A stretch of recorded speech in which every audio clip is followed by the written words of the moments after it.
Well, good evening, everybody. It's a good one here at Shea, as you are now listening to the Jimmy Palumbo Show. That's right. Show number 193.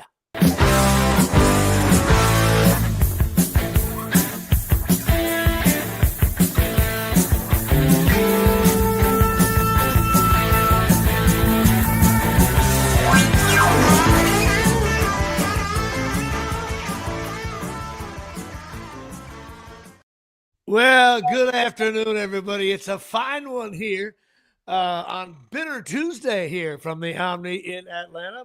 Of course, Dave Sturcho behind the glass, proudly wearing his big, loud, obnoxious cowboy hat. He's all excited about beating the Washington Commanders. That was a big win for them. Of course, I am wearing the 18-1 Super Bowl hat. Everyone knows what that means. Beating Tom Brady. I had to switch it up and do something. I didn't feel like wearing any other hat. So that is it. This is the Jimmy Palumbo Show. Another smooth start. Again, I tell people I'm like an old Chevy truck. I got to get out there on the road and get into that fourth gear. A little shout out to Tyson Hogan, who's constantly letting us know if we have technical difficulties or we don't start exactly at 1 o'clock. I would tell him to go fuck himself, but I can't because he's part of my Patreon.com, and we love him because he always tunes in with funny comments. And he, of course, I love how he guesses who the number thing is, but this is going to be show number 193, and that means, you know what? I realized that Venditti hasn't driven off the road. He got his car fixed. He's all settled. There's no New Jersey manufacturers. And this is show number 1, Ray Agnew. Show number 1, Mike Fox. And, of course, for Dave's father, show number 1, Anthony Spencer. So defensive end day at Shea. Oh, yeah. And, of course, for the rest of the NFL, people that don't like it, everybody's, fantasy football. One, John Randall. I don't know. He played for a bunch of teams. John Randall's a beast. Hall of Famer, of course. Yeah. All right, so this is show number 193. It's Thanksgiving week. We'll be giving thanks throughout the show. But, of course, I grabbed the baseball card. And this guy, again, people may know who this guy is. But, I did Trebecki a couple weeks ago, and he was a guy who, while he was pitching, his arm pretty much flew off and broke it. Yeah. Well, I remember that one when, looking it up. And then this guy, I'm like, why do I know? I was like, why do I know this guy? Well, this is why. Of course, it says 1991 card. Who's that? Your friend of mine, Tom Browning. Now, Tom Browning, 12 years with the Bigs. He pitched from 84 to 95, 11 years with the Reds, one with Kansas City. He's in the Reds Hall of Fame. His starting pitching record, he's 123-90 with a 3.94 ERA, which means he would pitch game 1, 5, and 7 if he played today. He was a lefty. And he got a ring against the A's in 1990. He was 1-0. He gave up 3 runs in 6 innings. He was a 9th-round draft pick out of Casper, Wyoming here at Shea. Rookie year, he won 20 wins. Could you imagine if a rookie pitcher on the Yankees won 20 wins? We would already have him as Cy Young for the rest of his life. Yeah. Now, he'd be in Monument Park already. he's famous for like a bunch of things. And I think, again, I do this things that I think are funny. Number 1, he pitched a perfect game in 88. So wow. Perfect games are perfect games. He was the guy who, I don't know if he started it, but it was like he was one of those guys who didn't shave between starts. He was that guy. Like he had a whole very superstitious. He didn't shave between starts. Now he also he had a no-hitter going with 1 out in the 9th in another game. And of course, who was up with 1 out? Tony Gwynn. So So that no hitter. Tony Gwynn is yet to record an out. I think. Well, that stat supposed he swung and missed. He swung and missed 13 times or something. I refuse. Yeah. You know what? I was going to research that, but in my mind, it's just true. I'm accepting the myth. Yeah. Who are you gonna contest on that? Giancarlo does that like in the 8th inning of one game. He already swung and missed. But he also had a second perfect game going on into the 9th. And Dickie Thon, like first pitch, slapped a double, and that was over. So I'm thinking this guy, he's one of those guys like, hey, you don't have any hits by the 5th inning, I could go all the way, that kind of thing. So I was blown away by that. He also in game 2 of the this can't be true. In game 2 of the World Series, his wife went into labor, and he just took off, went to the hospital. And Lou Piniella didn't. He's not pitching. What the fuck? Okay, hang on. But Lou Piniella didn't know he left. Okay, so in the 6th inning, I guess he thought maybe he could pitch. Now he must have not gotten along with Piniella, because Piniella realized that he wasn't there, and he told the broadcasters on radio and TV to say out loud on the air, "Hey, Tom Browning, wherever you are, you got to come back. You might pitch in this game." Can you imagine? Can you imagine like John Sterling going, "Well, you know what, Susan? I just got a word here from Gerard. He wants to have, I don't know, CC Sabathia come back. I know, listen, his wife's in labor. We all know that. But we have the 8th inning here, and we think he should come back in case he's got to pitch the 8th or 9th, Susan." That can't be true either. I think a better thing would be if Lou Piniella called the bullpen and called for him, and the bullpen coach is like, "Yeah, no, he's not here." He's like, he's not there. Like, no, I need him up. Like, we're gonna bring him back in. Like, he's not here. He left. And usually, like, when guys, once you hear like wife labor, the teams are now like they don't. I don't care what the situation is. I know there's some golfers that said, "My wife calls. She's in labor. I will leave the course." Like Sunday Masters, 4 holes to go. I'm in the lead. I love that. I still think your wife's got to be a complete douche if she's like going into labor. "Honey, he's up by 4 strokes with 3 holes to go. It only pays like $11 million. Like, yeah. I want him here now." I don't think that's gonna happen. But anyway, can you imagine? That's another thing. Like Jim Nance is on the call. Like, here he is stepping up, and he's walking away. I'm not sure where he's going. There's no way. His wife is in labor, and this will be postponed. We'll be right back. Tony Romo, here we go, Jim. Now, here's another thing. This is why listen, this guy is so great. In 93, at Wrigley Field, he likes to sneak out of the dugout. He snuck out of the bullpen of the dugout and went onto the roof at Wrigley and hung out with the fans for an inning. Probably had a beer, hanging out. I want to hang out with this guy. Who is this guy again? Yeah, Tom Browning. But he got fined by the team in Major League Baseball for $500. But of course, in 2000, I don't know what year it was. I guess it was the year before I think it was 94 maybe. He was pitching, and dude, you got to Google this one. Remember Trebecki's arm kind of snapped. His whole shoulder like fell off. It looked like it was a puppet show, and he just went straight down. And of course, he tried to come back in 95, and you think he went like 4 innings. His ERA was like 12. And that'll do it here. But then, of course, he got caught. It was DWIs. This is why I love this guy. It was DWIs. It was a child support payments, $100,000 that weren't paid. However, he ended up going into business and opened up a bar outside the Reds. Yeah, that's right up his alley. Yeah, sure. Right, so he opens up a bar with his son. And his son, while the day they opened, his son was pitching in the minor leagues, all kinds of stuff. But sadly, at age 62, December 19, 2022. Your friend of mine, Tom Browning, had some kind of he just died in his sleep or a heart attack. We don't. All right, well then I'll save this email as draft. I was going to reach out to him, see if he wanted to get on the podcast. Oh, yeah, he's maybe we can get him from heaven or hell. Who knows, heaven or hell. He's in the bullpen. Actually, he's definitely my visit. This guy had a perfect game and a couple of close. Can you imagine? That would be my luck. And Jimmy Palumbo, we will go to the ninth. 1 out and who's up? I would totally, instead of acting really cool, I would totally look at like my catcher going like, "Fuck it, I'm walking him. I don't care about the bird." Like, talk about having no intact. I can't think of that. To me, I'm willing to bet. Like, did anybody ever face Tony Gwynn in the ninth with a no hitter? You have no shot at that. Zero. That big fat fuck sitting there like looking like throw any pitch, I can hit it. And then you can't walk him even. Oh my! That is an impossible situation. Impossible. Anyway, so that's it. Rest in peace, Tom Browning. Speaking of your card thing, I don't have a card as usual, but of course no, but I think it was 2 days ago. I meant to text you. It was the anniversary of our Carney Lansford double pull. You know what? It totally should be mentioned. Now, those of you who weren't listening then, I pull these cards out. I don't really talk to Dave about it. He learns about it as I'm talking. Mm-hmm. And most of the time, because the cards are a little older, most of the guys are before your time. But every now and then you'll go, oh, yeah, I remember him, blah, blah. That's the way I want it to be that way anyway. And then he was every third show, Dave pulls a card. And all of a sudden, I was Carney Lansford, and your eyes got really big. I know. I was like, I had to pause. I was like, dude, wait, no, hold on.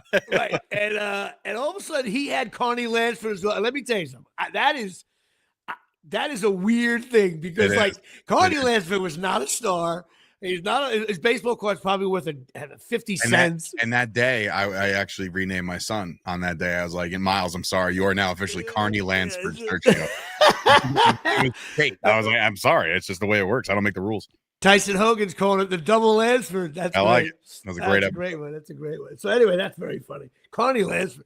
So that's it. All right. Well, I don't want to say I'm mired in a slump, but we're in a slump. We are stuck at 44 now. I almost feel like for the fall. I guess some of my Patreon members aren't producing children, and we are stuck at 44 to my fine Patreon. Go to patreon.com, patreon.com. The Jimmy Palumbo Show. We might be at 44 for life. I'm not sure. Donate what you can if you like the show. I want to give a shout out to Jeff Fulgione for being patient with some meetings we're having regarding beer league. I also want a friend of mine's a cop. I put a PBA out for Tom Baldinger, our director. I don't know where he is. I think he joined one of the things about Beer League, the series, if you're like having trouble, you want to join a witness protection program, all you got to do is produce or direct Beer League, the series, and no one can find you. Gone. But I'm busting Tom's balls there. But a shout out to Jeff. Also a shout out to my nephew, Jimmy Riccardi. Why? He's a Chiefs fan. I could deal with that. But also, he showed up at my daughter's Nutcracker because my entire family was in Austin, Texas for a family event. And I realized that no Palumbo was going to be there for my daughter. And my brother said, let me make a call. He goes, look, he called him up and he said, everybody fouled out. You're in the game. You have to shoot the three. He showed up hungover. He got there on time by the buzzer. And a big shout out. I know that was a really major thing for you to do. And also a shout out to all my Patreon members who give more than the $3. I'm not going to rattle it off. I will at another time, but I appreciate all of that here in Thanksgiving Day here at Shea. Jimmy's turning into a panhandler. Just like I'm just blatantly sitting there. I got to whore myself out eventually. It's whore day here at Shea. All fans 18 and over. Now, of course, if your carpets are filthy and your wife has been saying, we got to get this done, and you have been hesitant, there's only one way to go. Oxy Magic USA. That is OXY. See the big Y there? Yeah. OXY Magic USA.com. OxyMagicUSA.com. Go check them out. They are the best one of the best carpet cleaning places around. They just did mine. They look gorgeous for the holidays here from the Omni. They don't drag hoses around. The guy who owns it is great, Tom and Natalie DeMeo. Even the guy around me is awesome. He's come twice now. This is like a different thing. It cleans the carpets. Guy showed up with like a Proton pack from the Ghostbusters, and that's all it was. It wasn't we had to run hoses from the truck. It was great. It was in and out. It's all green seal. It didn't. To me, there's all this green stuff that they do, so there's no big smell. It dries quicker, and blah blah blah. I know some people need a little grout work on my Patreon.com. They also clean that. Listen, they do wall to wall. They do area rugs, upholstery, tile, and grout here from the Omni. There's 80 locations nationwide. Go to OxyMagicUSA.com. Also, if you're interested in owning a franchise, as Dave and I are very close to owning a multi-layered Oxy Magic USA, as we're both going to move to Idaho and open up some of the most largest carpet cleaning scenarios you'll ever see. Millionaire. A year from now, if Dave and I are still doing podcasts, we will. If not, we will be cleaning carpets together and just talking about sports. What's 192? What's 193 plus 52? That's what episode we'll be on by next year. That's 245? No. I don't know. Yeah. Quick math. I don't know. 193? 193 plus 52. Yeah, it'll be 147 day here. No, 145.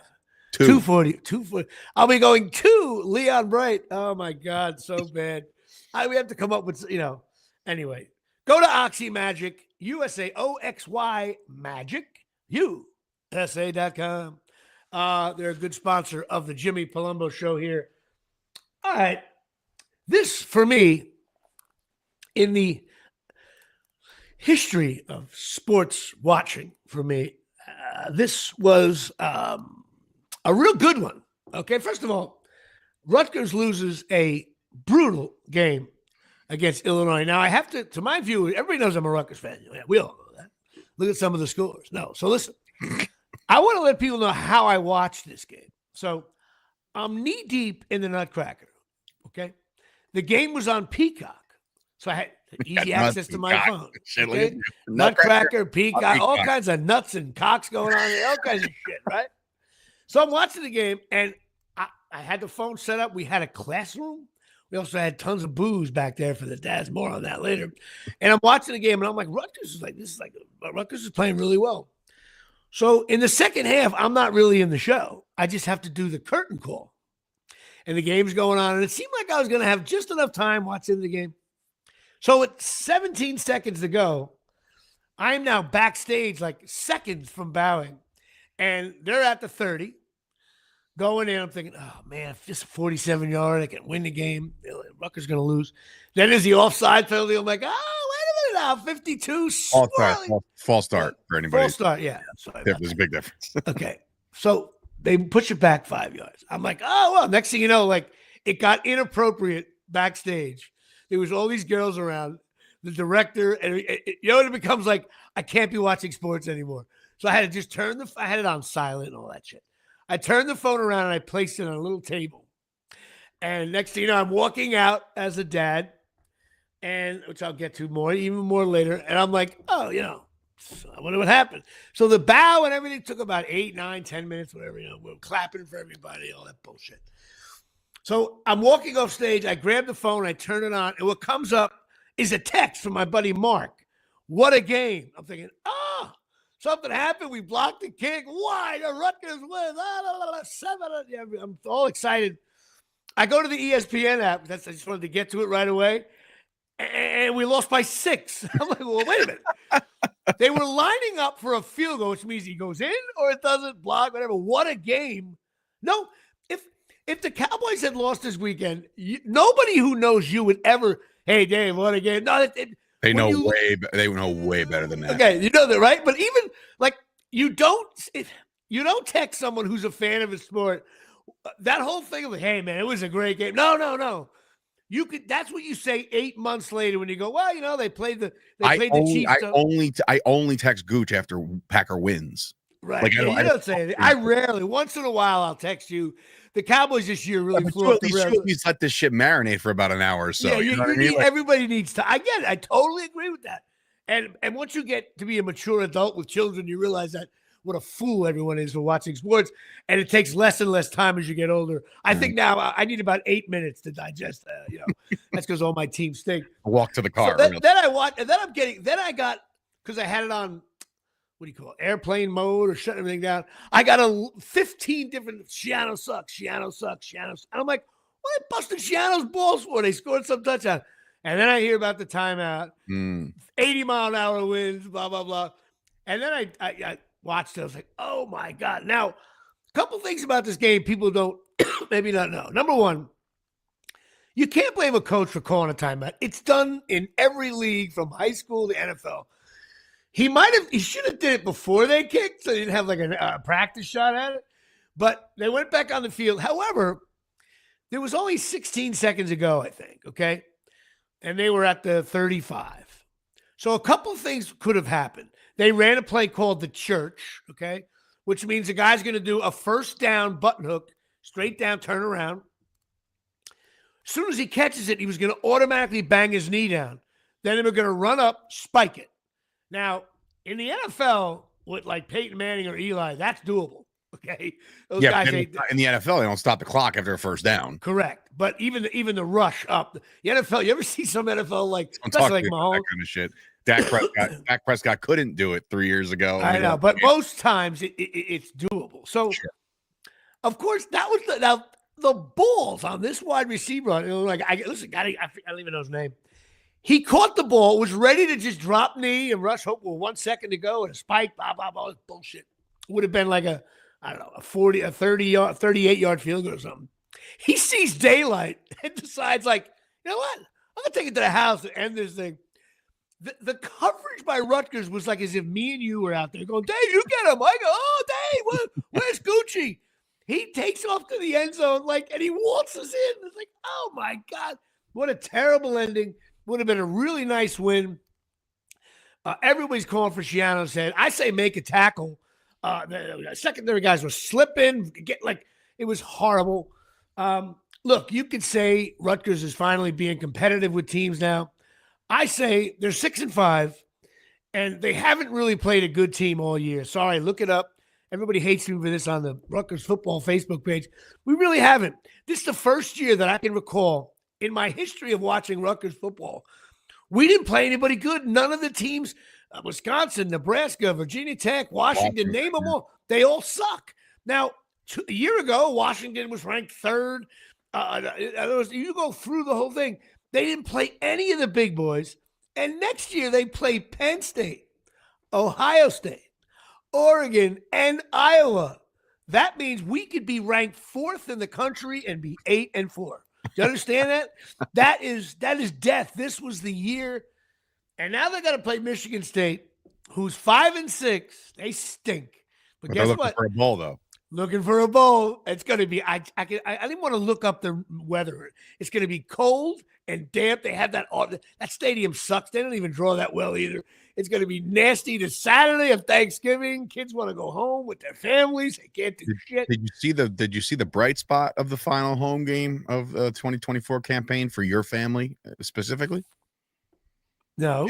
It looks like, just based off of stories on Instagram, it looks like either Drew Palumbo or Madison Palumbo was the recipient of a brand new TV. I did, yes.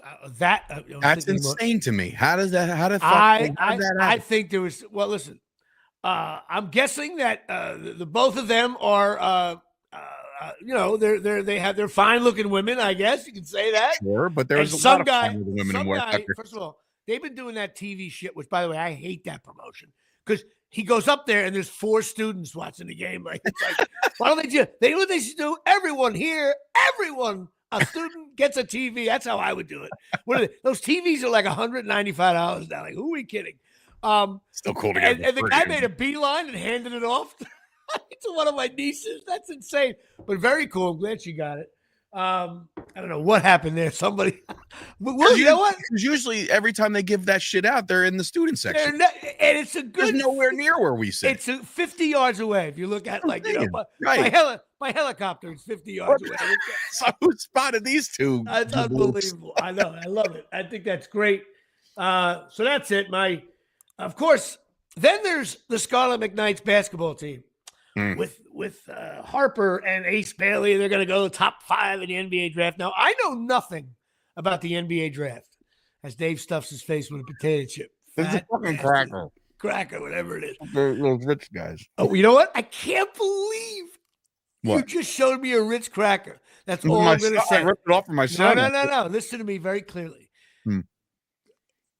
From now until the next 3 weeks, Ritz could be a very important part of my family life. That's all I'm going to say. Oh, that's all I'm going to say. Oh, I can't believe you did. You know what? That's a Carney Lansford moment for me right there. You'll have to I will tell you. I shouldn't have even said anything, but I really didn't. All I know is violated the NDA. The thing that you just put up on the screen is very important to me. More on that privately. I'll leave it at that. But Rutgers plays Kennesaw State University in the middle of Georgia because Bailey's from there. They're ranked. They were ranked at the time. That's not why they're playing them. Totally is. What? They scheduled that after these games are these BS games. They totally scheduled it because of that. They did it. Rutgers did that 2 years ago. You said that about football, and I didn't believe it. No, basketball, they need certain games. Once he committed, they scheduled the game. They paid for player, And it went at Georgia, so he can play in front of his home. And they were down by 21 the whole game. They cut it to 2, and it barely dribbled the ball off his face. Any Rutgers fan, I've been saying this all year. 2 freshmen. I don't know anything about the NBA draft, but I don't think these guys look like top 10 picks. Put it this way. I don't want the Knicks to get Bailey or Harper right now. Like, I don't know what it is. I don't know. I don't want the Knicks to be anywhere near that position. Yeah, well, of course. Though, I think the Knicks think too. But I don't understand. I just don't understand. Like, they're just rookies. They're freshmen. And with the one and done, like, I would love it if I knew we had another year. I'd be like, hey, these guys are scoring well now. Imagine next year. They're going to be gone. They're going to be gone. Isn't there like a fraction of a percentage of players that want to run it back and try to finish a little bit something? You know what it depends on? NIL money. Money, yeah, I know. I'm just... So if you're going to make, for instance, if you're going to make, like, say, $5 million as a rookie signing thing, sure, and somehow the NIL money, you can get up to 3.5, maybe 4, something like that. If you can do it with rich alumni, then you say, hey, let me come back for another year, and maybe I could even be a top 3 pick. And I know it's a massive risk, considering you could blow your knee out and your career's over on that one time you decided to go back to college to play for the pride of Rutgers. But no, it's not for the pride now. It's still for decent money. Because that's the amount of money you would make anyway. I just don't know if Rutgers could. You know what? I'm an asshole. I don't see the kids are fresh. For freshmen, they're playing good. But, like, people are like, hey, once we get going, Sweet 16. I'm like, Sweet 16? We just lost to Kennesaw. We're down by 21. There's nothing sweet going on here.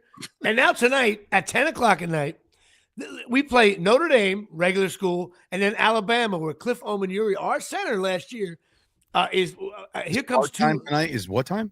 10 o'clock. It's a Vegas tournament. Oh. It's actually an NIL tournament. Any money generated goes back to NIL. Anyway. Is it like, does it count towards the standings? Sure, they have these little tournaments throughout the. I hate that shit. By the way, the NBA is like now. No, it's not like that. It's just they just meet at a neutral site. They meet at a neutral site. It's usually for Rutgers. It's cool because they play really good teams out of conference. Yeah, I think they're in trouble there. They haven't played great all year.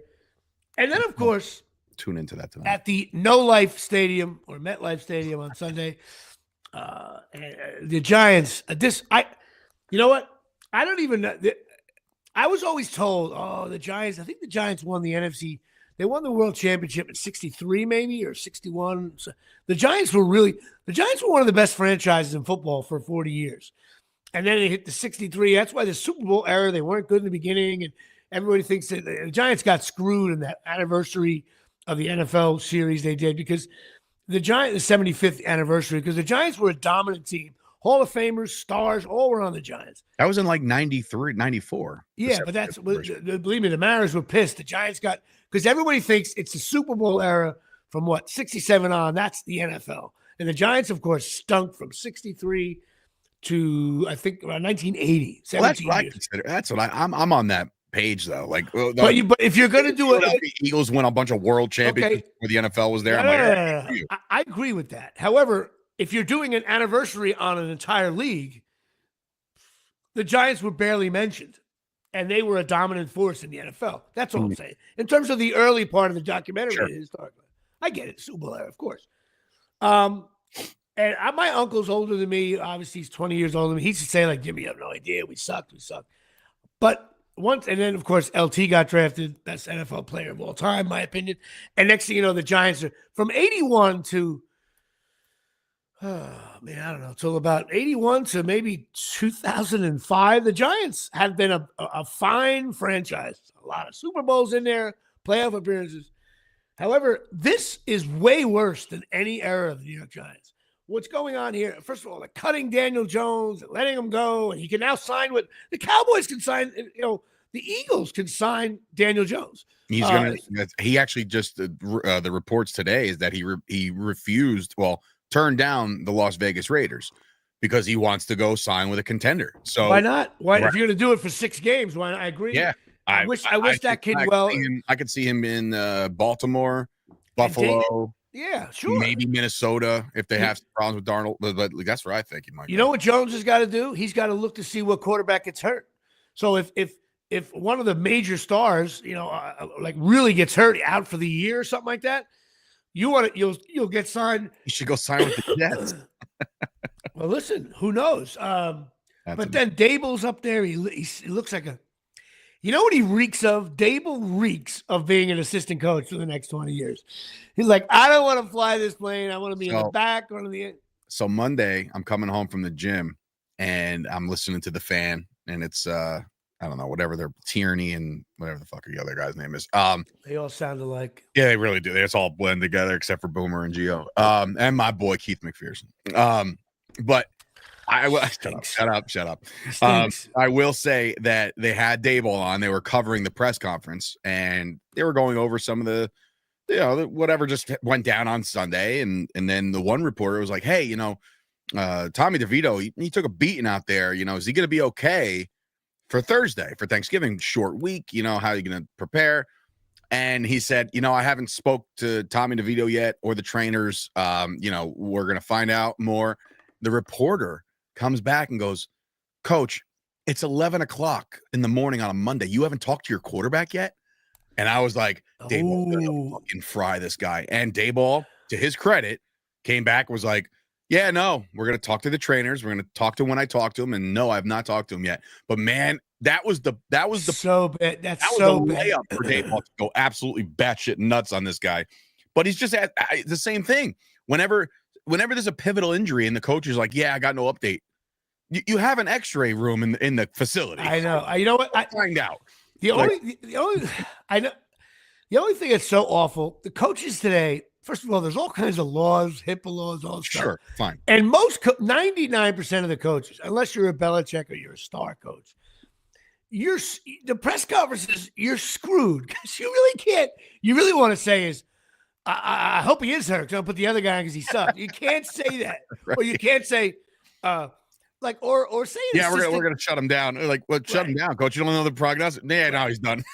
or say an assistant coach says, Coach, only way we're gonna win is to play zone defense. And you go with that, all of a sudden you lose by 40 points. What he really should say is, yeah, my assistant coach in charge of the defense, he sold me on zone. We give up the other, but they can't. They say, well, we play. Starts with me. I would love to have someone go, I'm clean. We got to watch the tape. Look at the tape. Okay. Anyway, or how about when they say after, so your team loses and you're all pissed off, we'll get together Wednesday, and you're like, Wednesday? Wednesday? It's 4:00 Sunday. Why is it? I don't care how. When the players get back from their little mini vacation, we'll reconvene. It's like, what? Anyway, I heard that. And your boy, your favorite new player, Malik Neighbors, is now starting to turn. He's barking. Well, even Dexter Lawrence, they're all barking. Dexter's going to be a Cowboy. Can't wait. It's going to be fun. I think he's a good player, man. I know. I think he's done. Also, your Cowboys. Like I said, I couldn't catch that game. I did rewatch it a little bit, saw all the highlights. Crazy. God, you know what? To me, I was maybe a little too high on the Redskins. The Redskins are not that good. The Cowboy game was crazy. 5 different endings. Listen, I got, what are they, 4-7 now?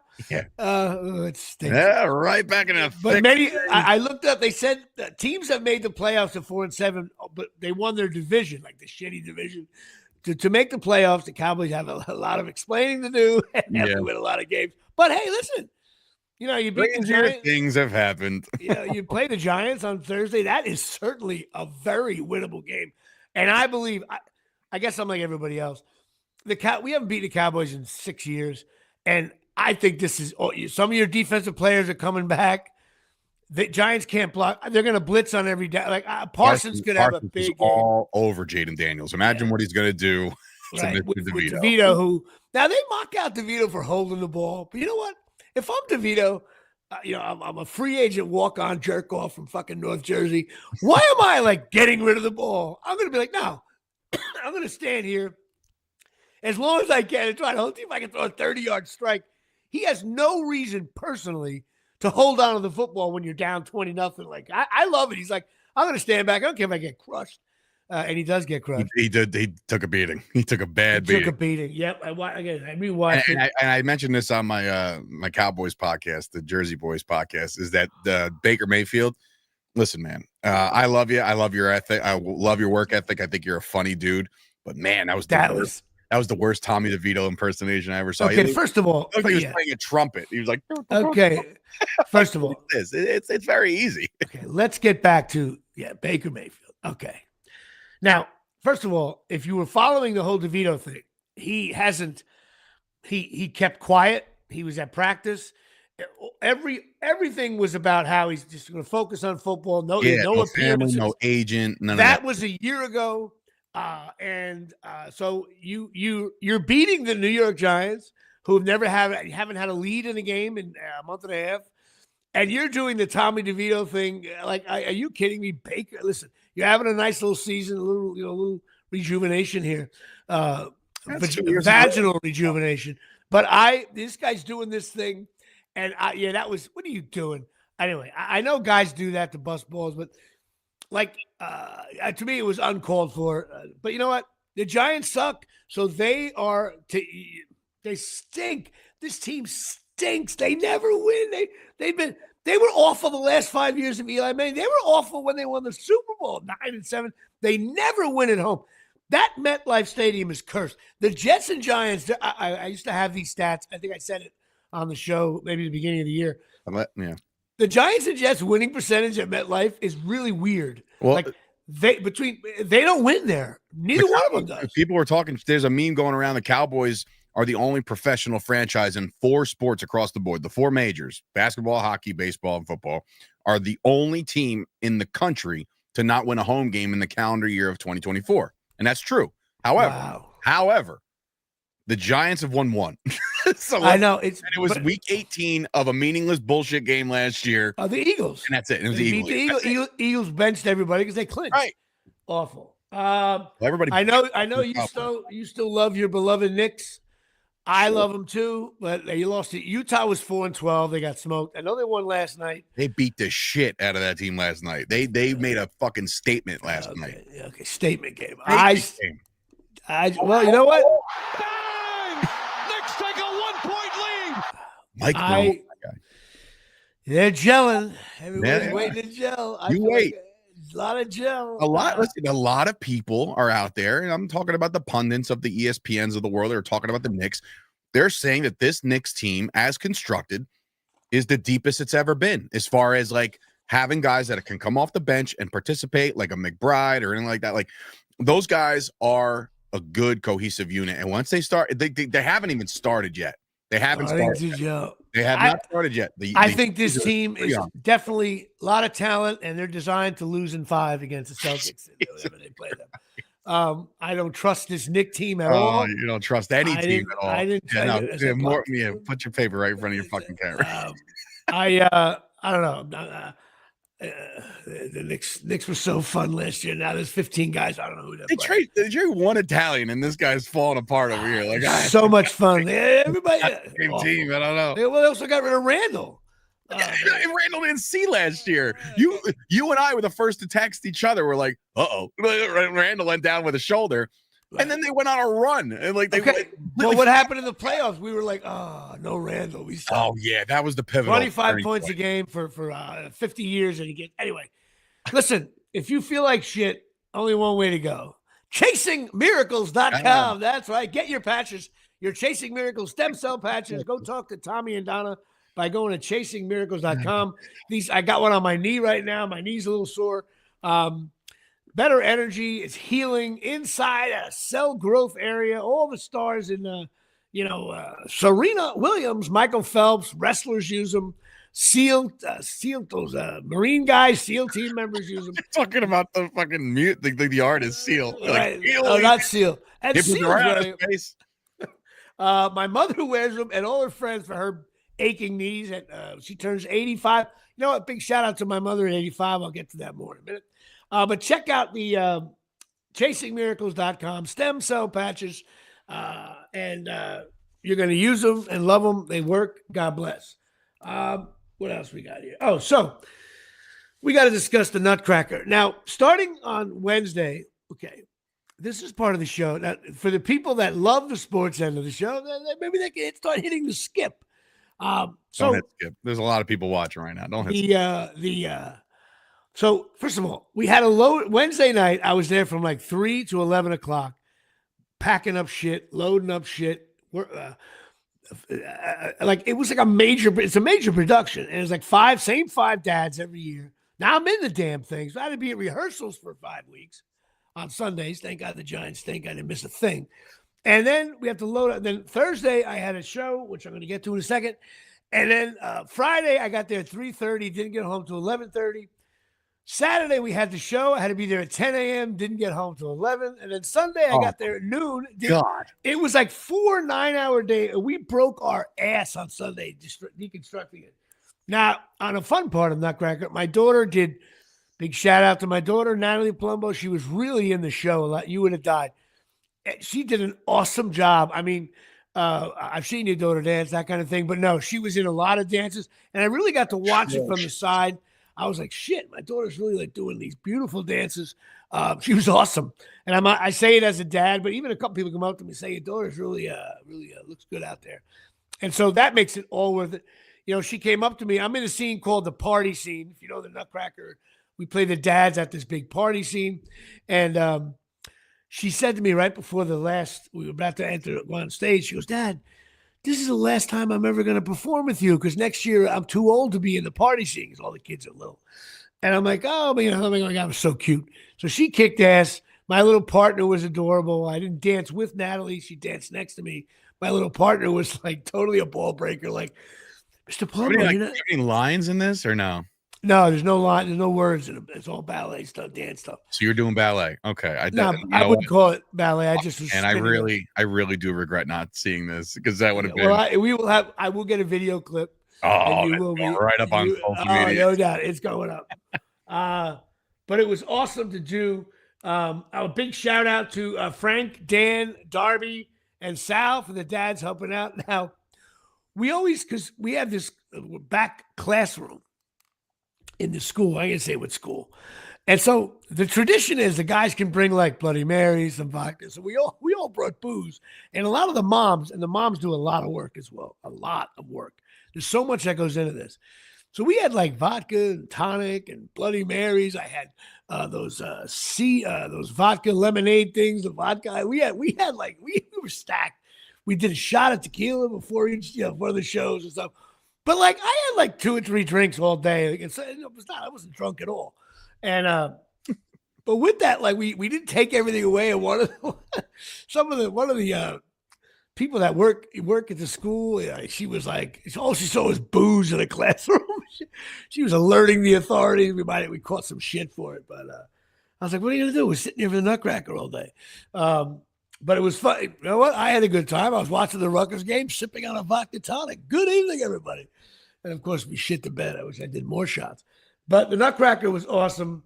Now, on Thursday, I did stand-up at the Brownstone for the Wayne Valley High School baseball team. 270 people.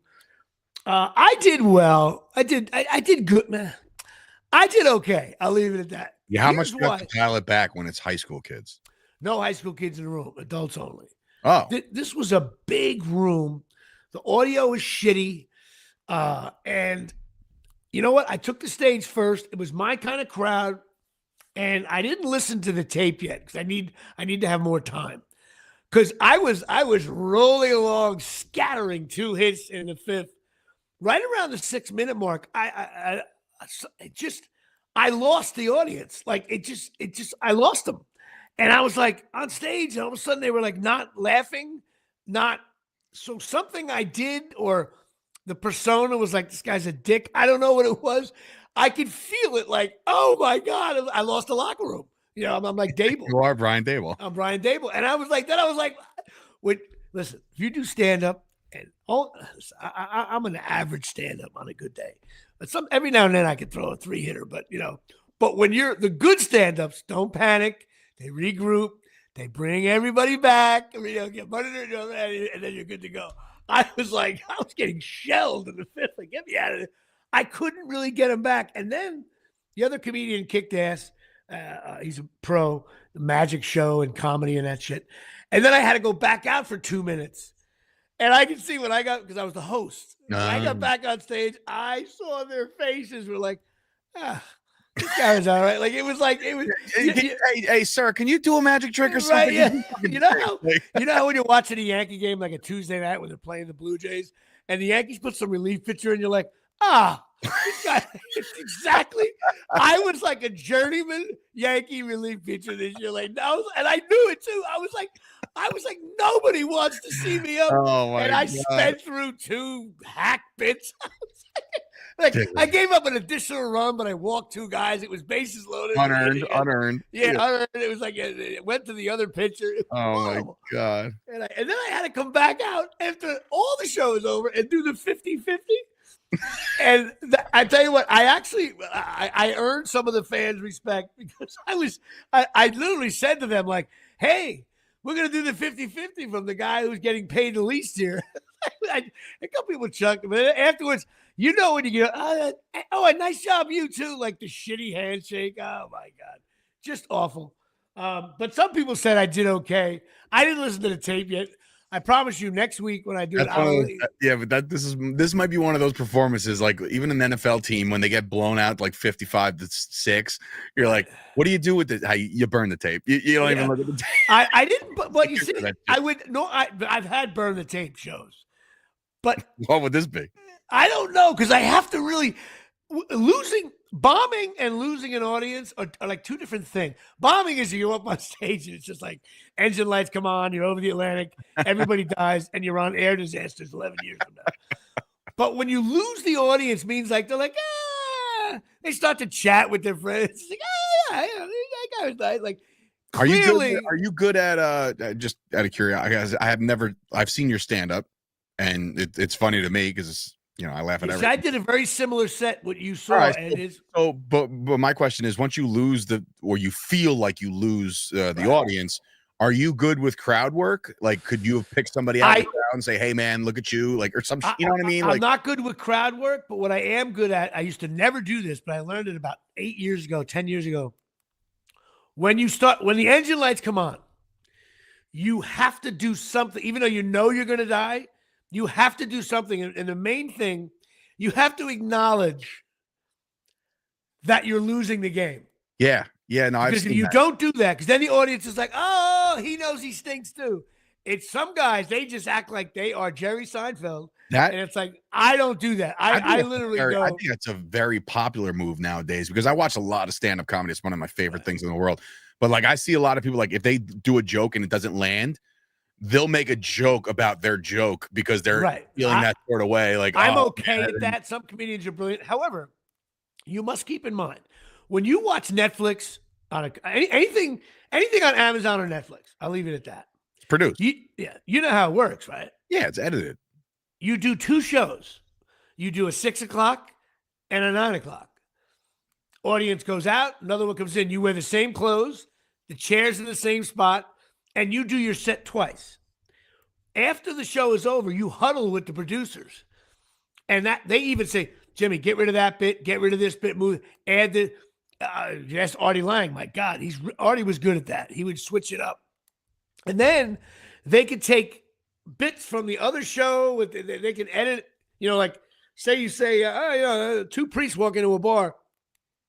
They can use that line from the but you're wearing the same shirt, and they do it seamless. And if you really watch a stand-up show carefully, you can see where the edits are. If you really focus on it, pay attention to the crowd, and also pay attention to his head, where his head is. If he's looking to the right, anyway.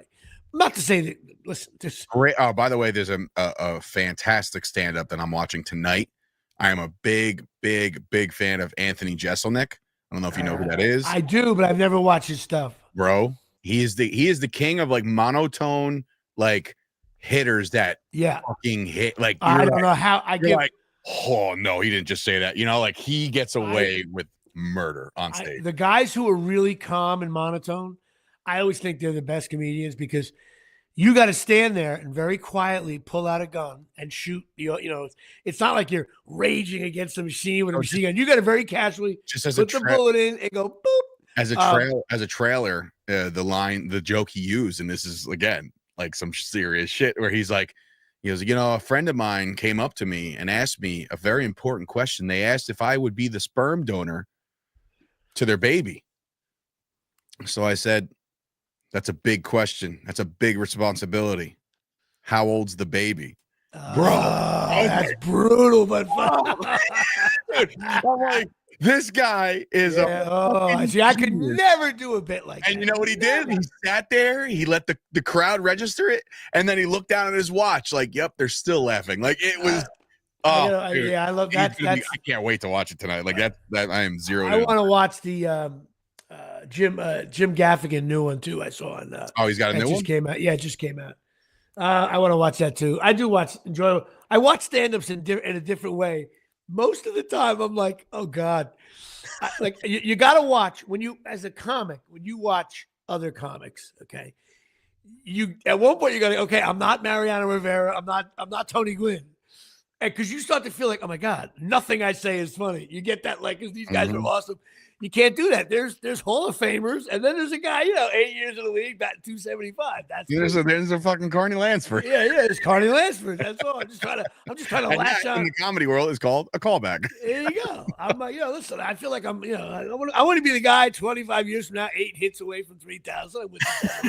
Just latches on with a triple A. I want to be the compiler here. Yeah. Anyway, which brings us to the most important part of the show. Cornholelevel.com. That's right. Now, Dave, I know your cornhole was in trouble during the Cowboy game, but I think you did hook this onto your cornhole during the game. I had to. You got to use this thing. If you got a cornhole board, you latch this thing on.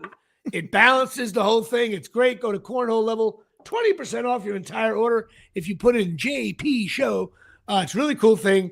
Stocking stuffer day here at Shea. I know somebody knows an asshole who's into cornhole. Which, by the way, if you're into cornhole, you're already an asshole. My brother doesn't even like me when I do this ad. I don't think my brother's ever played cornhole. I think like at his shore house, he's like, "Yeah, Frank, you go." He just tailgating that guy does. Like, you're telling me he never threw. No, it's not his thing. My brother. You know what my brother hates? He hates sports you can't play defense.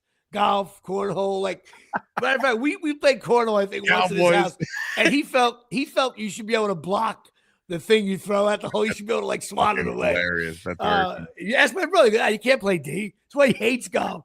Golf, you D up a little bit. You know what I mean? He's so right about that. Cornholelevel.com. It's really cool. They got some sports names in there. He's working on college and the NFL and all that shit. The NFL is harder because NFL's like, yeah, you can use our logos. We want $8 million up front. And then we want $17 everyone sold. Like, but sir, they're only 20. Yeah, I know. Right. I don't know how the NFL we learned through a buddy of mine, Mike Caprio. Anything that's logoed with the NFL, like the NFL makes all the money and you make 4 cents. It's almost like it's a side gig for you. There's no money anywhere, which is brutal. But it brings us to the Cornhole Level NFL Stinks list. I think. Wrong one. But go ahead. Dave hitting the wrong. Start showing new equipment here. All right, cornhole. Oh my God, the technology here at Shea. All right. Told you it was bitter Dave Day over here. So I'm trying my hardest to hold on. Okay. Well, we have the American Football Conference, which nobody calls it that. AFC, anybody calls that American Football Conference? No way. I bet if you ask like 25 kids under 40, what is American Football Conference? Oh, that's a new league out of Iowa. What's AFC stand for? They're like, I know. Shit. Like, what are they, fried chicken or something? AFC, yeah. Anyway, AFC East. The Bills, very good. The Miami Dolphins are being upgraded to average here, and some say they can make a run at the playoffs. The Jets and Patriots stink. Pittsburgh Steelers, I'm downgrading to just good. I don't know why. I just think the snow, that was a wild game. I was also watching that during my stand-up on the TV. Baltimore is a national treasure, and I want him protected at all costs. Jameis Winston, he is so funny. Bro, his interviews are legendary. Like, I've never seen anything like that.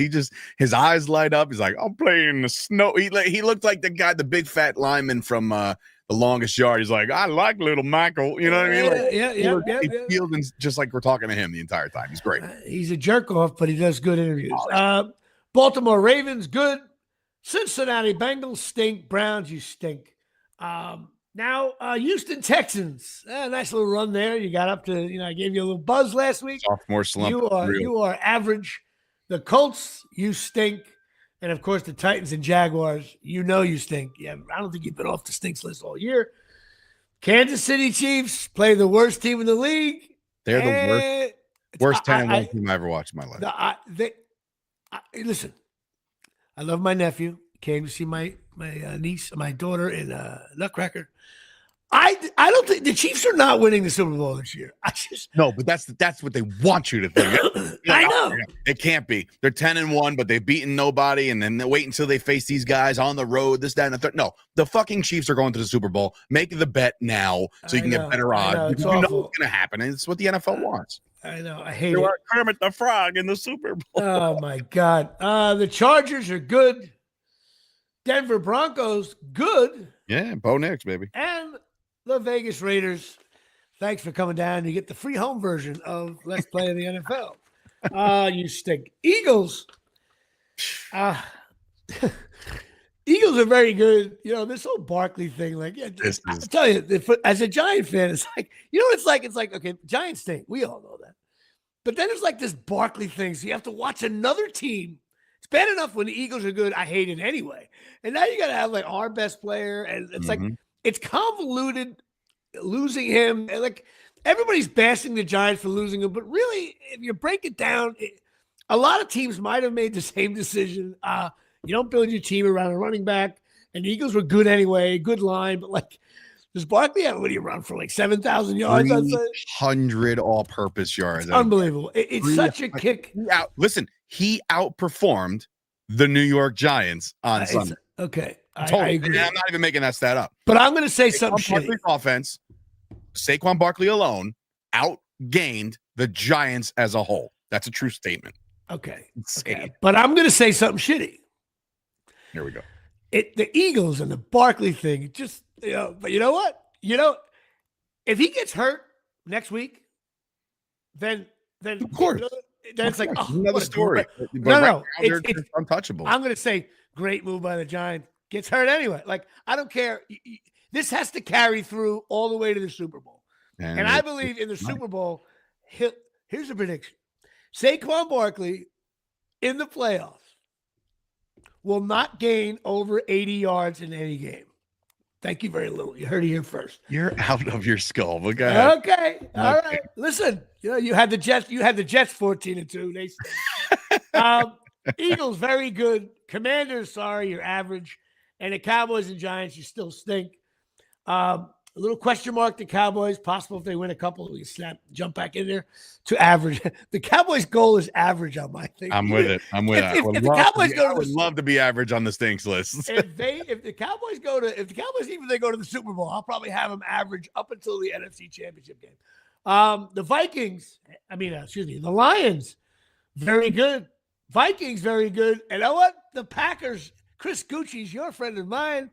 I have him at very good. So this is an NFC North. There are 3 very goods. That's a record. Team, yeah. And the Bears stink. The NFC South, Falcons average. Tampa Bay Buccaneers average. Saints and Panthers stink. Panthers, nice try to get the upset, but you stink. And then, of course, the Seahawks. The NFC West to me is hard. I'm struggling with this, and I admit it, because they're all like 500. So this is where I have to do my research. The NFC West, you said? NFC, what did I say? AFC? NFC West is what I meant. I got the Seahawks as average, Cardinals as average, and the Rams and the Niners stink. But that could, like 2 weeks from now, they could all be, in the good category. See how it plays out. But I think that this is not the year of the Niners. I just feel it. No. So we have 15 stinks. That's up from 14. 7 averages, 4 goods. I had 5 last week. And 6 very goods, which ties the all-time. That is the NFL Stinks list. Your friend and mine, presented Gene to you by Woodling. So it's Thanksgiving. So I will ask you, Dave, what are you doing for Thanksgiving day. As part of my bitter Dave Day here at Shea, my father and my stepmom have come down with the old COVID-19. So it looks like Thanksgiving is going to take a back seat this year, and we're going to celebrate on Sunday. I'll go to my brother's. We already arranged like a backup plan. I'm going to see my brother and get the kids together and shit. But I am more than devastated because this is my favorite holiday, and this, I get my dad to watch football every Sunday, and I cherish those days. But like Thanksgiving's a little different. We're not even seeing different people. Like it's the same crew that goes to my dad's. Listen to me. It sucks. It really sucks. Same people there. Talking to a little older than you. Those same people is going to be, as life goes on, next thing you know, the seats are empty. So that's why I but there's nothing you can do. It happened to me Christmas Eve. Yeah, I mean, listen, I'm far removed from any of this shit that a lot of people are still taking serious. That's fine, whatever. I gotta, my wife's sick downstairs. She's like, sniffling and shit. I'm like, look, everybody's sick. It's fine. Like you choose how you want to choose. My dad's pissed. You know what I mean? Like he's pissed. He's like, this is bullshit. Like, why am I, this sucks. I want to see my kids, blah, blah, blah. But I'm like, all right. And I literally, me, Jimmy, I'll knock on his door on Thanksgiving and be like, hey, we're here. You know what I mean? Like that's just who I am. Yeah. You know what sucks? If I got to listen to the old man here. What sucks is, how can I word this without, and I'm not being political at all.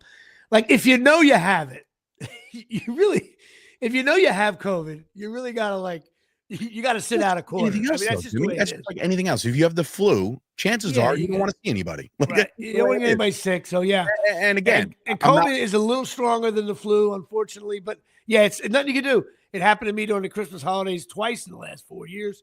Yeah, it sucks. It sucks. I will be with my brother. Obviously, you'll be watching the Giant game. Yeah. We're gonna do the whole thing. The only problem is this was an audible. We had an Omaha check now today. So I'm like, are there any turkeys left? Like I don't even know how that works. Yeah, you know what I mean? Like you got to assume, right? Like you go to the local. Well, who's cooking the turkey or what? I think my brother's probably gonna get involved there. He likes to do that kind of shit. So it's like my brother, his wife. So maybe they'll get into it. But I know I literally said to my father, I said, I will have this shit catered if you still host Thanksgiving. You don't feel up to like cooking and shit. Well, and you know what a lot of families do, and you could do this especially if a couple people, some people they have a laid back Thanksgiving where there's like no games are canceled, and then like the following Saturday. Well, we're doing Sunday. We're gonna do Sunday. Once your dad has passed the 5 days, that's another thing that drives me nuts. They'll be past all that already, but we have and I want to. Whatever. We have a member in the family who may or may not be carrying a child. You know what I mean? So it's like, so we have something like that going on. And so we just want to take all me personally, I saw red as soon as I was like, you got to be like, this is my, like this, nobody knows, anybody who knows me knows that like, I am like 1000% the biggest family man of all time. So it's like, when this shit gets altered, I want to like put my fucking head through a wall. But again, I'm seeing listen, when I got COVID around the holidays, I'm like, I had my in-laws were old, my mother's older, and I get all that. It's like fuck, you got to sit one out, but you can always meet at another day. Now, I will tell you, I have never, because I'm the youngest.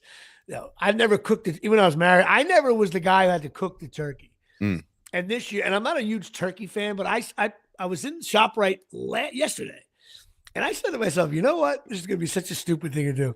As soon as a butterball turkey is going to be like 50 cents in like 4 days. I am going to buy myself one day. I am going to actually make a turkey for the first time. I'm going to do it right. I'll be enough to feed my family for it. I've never cooked a turkey. I want to try it. I want to see how. Rock on. 6 hours. I'm going to try to do it.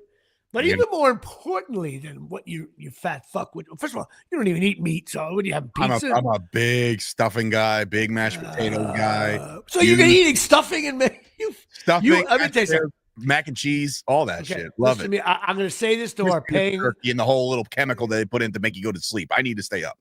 Time out. I am saying this to all my Patreon audience. Your Patreon. I'm going to talk to Kyle Kerms. There is no doubt in my mind, because the stuff you eat, when you are 55 years old, you are going to be a fat fuck. I have no doubt about it. Wait. You are going to listen. Percentage-wise, you are going to look like Bone Crusher Smith. If you are going to be, first of all, Trevor, I'm calling you Trevor Burbick. You're out of your fucking skull. I know. You're going to start slowing down. That happens already. It happens already. They're like my friends my age who don't lift and work out. It's showing, right? So I go to the gym still. I still plan on getting back in the ring one day. Like I still plan on being a little active. Man, is that 40 talking right there? First of all, 39. Who do we play? Oh, we play next 3 games. Sorry, we play Detroit, the Chiefs, and then we play the Packers away. Okay, they're all winnable. All winnable. And Sturgio sitting there with a donut in his hand, watching his daughter dance on a 3-day. Listen, one day while I call it quits, one day you are gonna look. You know what? Your career. You know what career you have ahead of you. If you want to make side money, you are going to be a Santa Claus at the mall. That's what you have ahead of you. I got the beard because I play Santa all the time. When we saw Santa, you'd be a great Santa because you don't need. Ready for this? We saw Santa a couple weeks ago because my daughter did the whole Girl Scout thing, like welcome Santa to the mall, like it was his debut for the season, and he looks at me and he's like, "Whoa, you're a member of the BBC," and I was like, "BBC?" Like in my mind, I'm like, "Big black cock." Like what did you say? Right? And he goes, the BBC, the Big Beard Club. And I was like, oh, Santa, you had me going in a wholly different direction. So, but yeah. You are going to be eat, Papa, eat. Oh, my God. You are a dentist. I can't wait. I will do this show long enough to see you You're going to be a ballooned up. All I eat is stuffing and mashed potatoes and beer. Hit the intro. I can't reach it. I can't reach my arms are just too fat. Like I can't do it. Sorry. Oh my God, so funny. But also, besides you being a fat bastard, myself included. You know what? I should mention my weight. No. 210. Down from what? I think it was like 211, only a pound. But hey, listen, my world has to head south. There's no, I don't care how much weight I lose. I can't. Even if I hold weight, to me is a win. Good thing on Wednesday. You know what to do Wednesday night, right? Don't eat at all, right? No, you set your scale back 15 pounds. Oh, you see that? Oh my God. I'm making turkeys. I'm doomed. Yeah, you are but I have to do this. My weight, 2. I have to do. I look like Butterball, the boxer. Butterbean, but all right. But more importantly, this is friends and family and Thanksgiving, giving thanks. I must give thanks to my family, my mom, who turns 85 on Friday. God bless. Big shout out to Mom. She's got a big hip surgery coming up in February. Also, a shout out to my brother, who's been a key component of everything JimmyPalumbo.com. Also, my sister, who is always there whenever I need her. Also, my nephews are always great to my daughter, great to me. And also my friends. I got to give a shout out to my boy, Dave DeLisi. I don't even think he listens to the show, but it doesn't matter. Because he's the guy, when I have auditions, he comes to my house. All I need to do is provide vodka and tonic for him. And he comes here and he does every one of my auditions for the last 4 years since they went to self-tapes. And a big shout out to him and his wife, Tony, who books me on catering gigs as a bartender. And that is just awesome. And a big shout out to them. Also to Maggie, my nephew's wife, who is expecting on January 10th, I think, her first little Palumbo baby in a long since Natalie. So that's really cool. Also, I'm going to give a shout out to Absolute Eyewear, 42 Main Street, Woodbridge, New Jersey, 732-326-3937. We bash Craig as the all-time strikeout leader, and Janine, of course, knows more about sports than we do. But I want to thank them for listen, they've been with me from the beginning. They've been with Chop Sports, even more so Chop Sports, Walt Clyde Frazier over there. And so they've been with us the whole time. A big shout out. They listen to the show. They text me when they think something's funny. Days later. And but it's still funny to me. No one watches. A lot of people don't watch live. So a big shout out to Absolute Eyewear. If you need some eye shit, go over there, and they're good. They got everything over there. If you need some eye shit. I also want to give a big shout out to Charles Oakley for being so supportive. I'm thankful for Charles Oakley, honestly. And also a big shout out to Pine Tar Bar and Grill, 121 South Main Street. Thanks for being supportive. And also Lisa Ruane, therapist, especially around the holidays. Between now and January 1st, people get down. And I can relate to it, being a split squad now. And there's just moments where you get a little sad. And call her up and she'll help you out. I also want to give a shout out to my boy, Artie Lang. We love you, man. Hopefully we'll see you back. Just back. I don't care what you do as long as you're back. And that's it on that thing. Other than that, what else do I have to say? Cobra Kai, you've jumped the shark in the new second half of the season. And I watched it, yeah. I am in the last season of Fargo. God, is that show just... You know what show I have to start? And by the way, I finally finished Tulsa King? Tulsa King. Very good. Very good ending to that. Very excited. My boy Dom. Dom. Unbelievable. There was a scene, I believe it was in either the final episode or the episode before. And I'm like, this dude is money. Like, he is so good at what he does. He's a great actor. And like, I think no doubt featured a little bit more, in other shows, obviously. No, he works all the time. Yeah, I know. Of course, during The Family, it was the 1 and 2 combination of Lombardozzi and Palumbo on the fast break. Of course, I gave it up to him for the slam. He's great. He's a good guy, too. I have to start. I'm way behind on this. I started it, stopped it, never got back into it. But Yellowstone? Yeah, I'm so tired of hearing people talk about it. I'm like, fuck.